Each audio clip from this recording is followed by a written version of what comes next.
1 in 4 women, 1 in 7 men will experience violence by their intimate partner at some point during their lifetime, and the number is even higher among teens. Now, a new exhibit in Johnstown is giving them a voice and putting it on display. Leanna Wells was at the exhibit and shares the messages behind it. From far away, these Post-its look like a colorful art exhibit. There's almost 1,500. But if you take a closer look, the stories on them speak a louder message, a message that comes from a younger generation, students in grades 6 through 12. Victim Services, a local social services organization, says that this exhibit launches their Teen Dating Violence Awareness Month efforts. 7 years I've been collecting Post-it notes and examples from students all over Cambria County and Somerset County.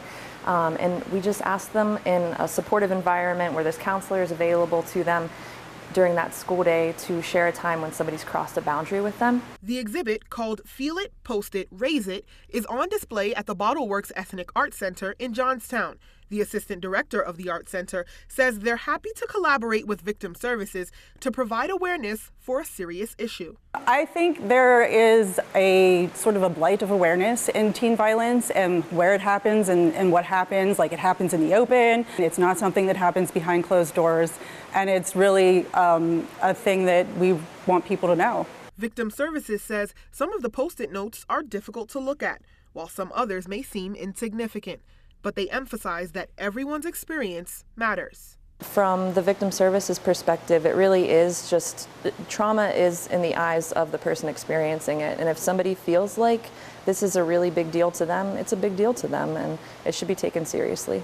Along with the exhibit are a series of photographs, poems, and short stories that highlight the very open and public spaces where violence occurs. Anyone that visits can join the conversation on education of healthy boundaries in their community and violence prevention policies that have been successful in Pennsylvania schools. The exhibit will be here until February 22nd. After that, the goal is to take it to a location in Somerset County.